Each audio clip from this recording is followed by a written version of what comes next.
Alright crew, we are back.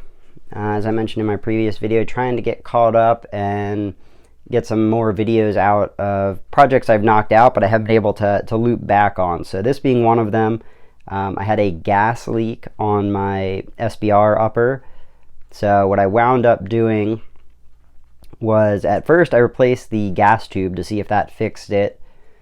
It did not, so I wound up ordering a Sons of Liberty gas block.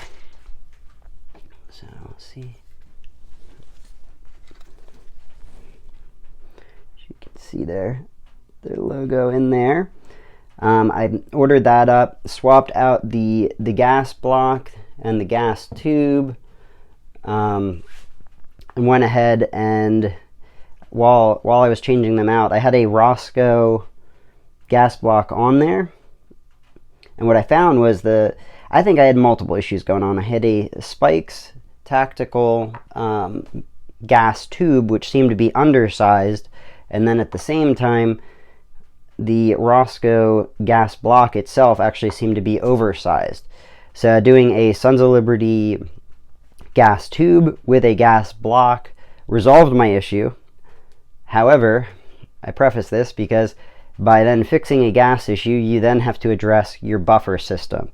So in previous videos, I was using a Springco white spring.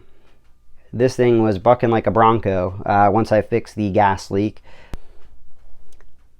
So upon doing some research, I saw that running a red spring with an H2 buffer for running an 11.5 suppress sounded like it worked, as well as doing a blue with an H3 buffer also balanced out the system according to the research that I did and saw on the forums there.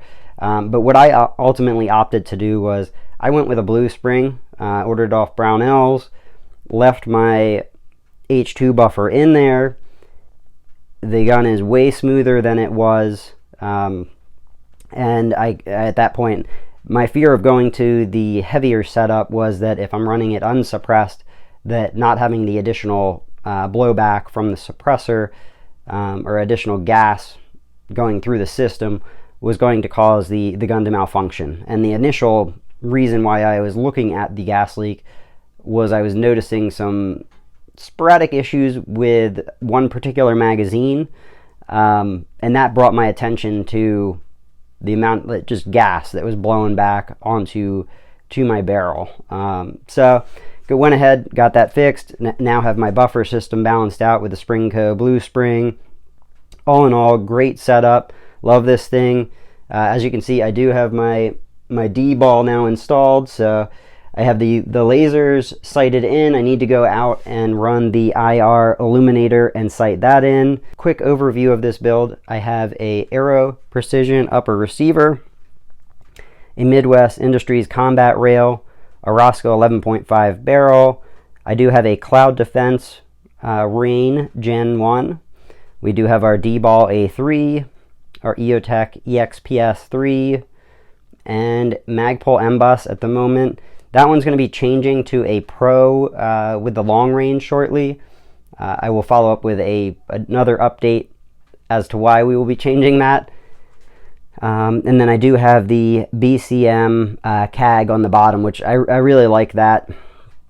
Being able to pull back on that, it's a nice angled grip there. So, but cool. That is my update for today, guys. Run suppressed. Stay blessed.